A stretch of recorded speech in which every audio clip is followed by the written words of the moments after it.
Hello, my name is Julia Tosti, and today I'll be going over the experiment where we will use a lemon battery or a lemon electrochemical cell to create a fire.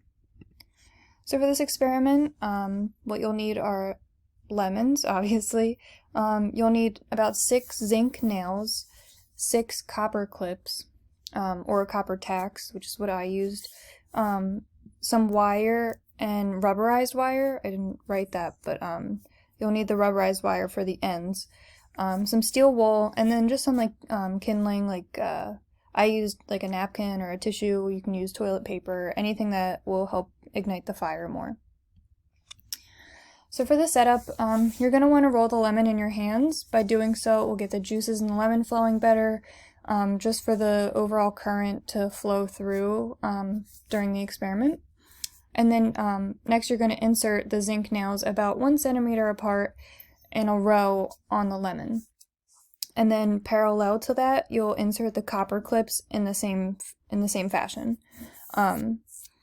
So then you'll connect the nails and clips with just the regular wire, and by doing so you'll set it up almost like so you use the second copper clip to the first zinc nail, the third copper clip to the second zinc nail, and so forth all the way down the line. So you should have 1 open zinc nail and 1 open copper clip. Next, you'll connect that rubberized wire to those open nail and clips on the ends, and then you'll use those rubberized wire on the steel wool, and you'll just keep feeding the fire with more kindling. So normally, for my videos, I will put the explanation after the experiment, but I decided for this one to put it beforehand, and once I show the videos, you'll see why. But so in this experiment, the lemon's just acting as a battery. Batteries use 2 electrodes, or 2 different metals, which in this we're using zinc and copper.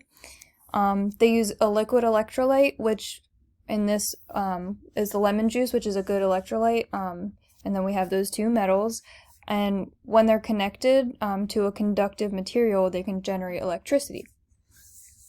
So when we connect them in a series, positive to negative, and we touch those exposed wire leads together, the steel wool completes the circuit, and that causes the spark.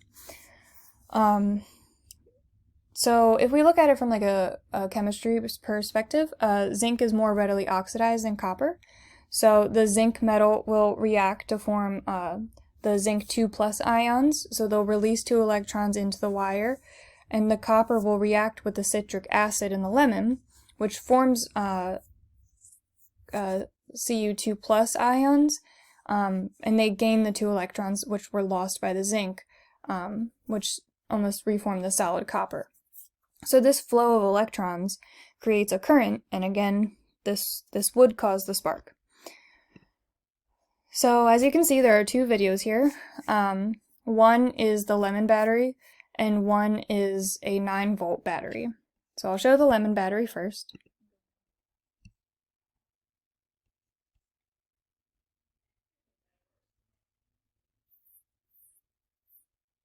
So in just a second, it'll zoom in a little bit more. As you can see, there's no spark. I have my nails, my tacks all connected. I have my wires connected.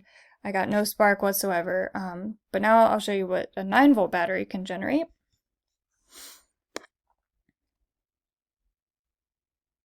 And look at that, it sparks immediately. I actually get a pretty good fire going in a second once I use like the kindling there.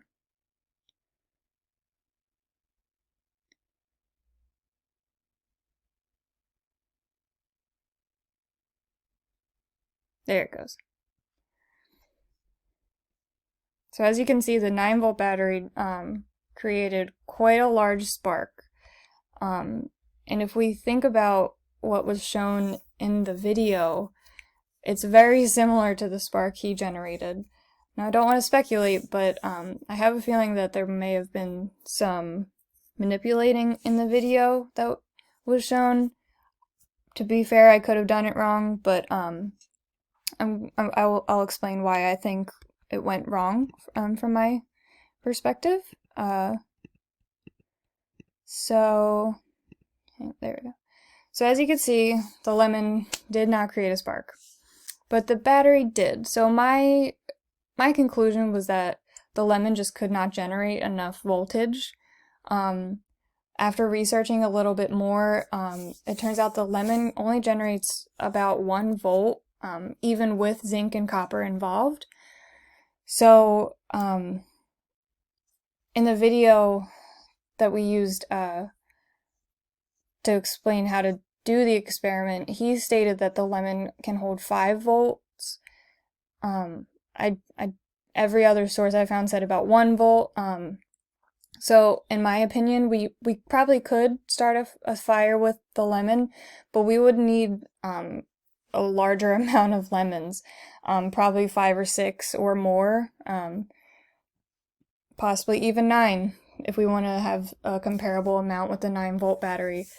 But yeah, I don't see how one single lemon would be enough to generate this type of voltage that he had in his video. Sorry. But again, like I said, I could have done it wrong. But it was definitely interesting to try and to see how it worked, and it definitely helped understand what's happening in a battery more. So I think I might try to play around with it a little bit more, maybe with some more lemons, see if I can get it to work. But with one sole lemon battery, I personally don't see how it's possible. If anyone else can get it to work, please let me know. But yeah, that was my conclusion from this experiment. Thank you for listening, and take care.